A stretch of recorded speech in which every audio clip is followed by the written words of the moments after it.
Here's Chopper 11 HD over the crippled Vortex ride as investigators continue the painstaking process of finding out what went wrong. Good afternoon, John Clark along with Amber Rapenta. Good afternoon. We begin this noon with some brand new developments in the fair ride accident. Heather Wallaga is live at WakeMed, where 3 of the 5 people hurt do remain at the hospital. But let's start our team coverage with Cheyenne Rodriguez. She's live at the fairgrounds where a news conference just wrapped up. Cheyenne?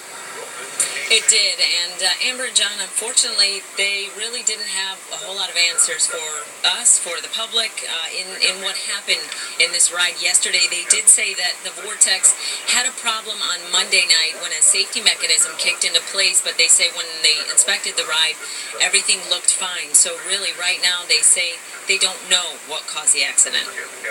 This morning, the Vortex is closed and sheriff's deputies watch over the taped-off ride. This just hours after a chaotic scene in which 5 people were hurt. The Wake County Sheriff says people were getting off the ride when the Vortex suddenly started back up again.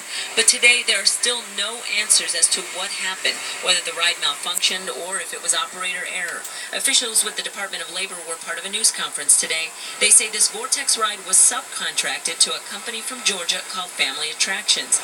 They say the operator is supposed to check the ride and log it 3 times a day. Then the Department of Labor does spot checks throughout the day. They say they don't know if the ride was checked yesterday as it's part of the investigation. So no answers right now, but they are trying to reassure the public. Well, I think that this is, like the Commissioner Troxler stated, that this is an isolated thing with one ride.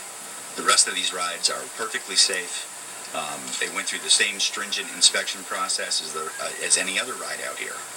And at this point, I think that we just need to move through the investigation and finish it. And even the agricultural commissioner was asking people to come out this weekend, come out to the fair. A couple of officials were saying they feel comfortable putting their kids, their grandkids on these rides. But again, a lot of people are commenting on social media that they are disturbed, that they don't know exactly what happened. The Vortex ride, that particular ride, is not going to be open for the remainder of the fair. Right now, we're live at the State Fairgrounds. Cheyenne Rodriguez, ABC 11, Eyewitness News. Cheyenne, thank you. Governor McCrory is sending his support to the victims this afternoon. The governor's office released a statement saying, "Our sincere thoughts and prayers are with those injured in last night's state fair accident and their families. The state stands ready to assist in any way we can to help those impacted and ensure the safety of our citizens and fairgoers." Now to the latest details on the 5 people hurt when the Vortex ride suddenly started moving again. Heather Wallaga is live at WakeMed. Heather, what are you learning about the victims now?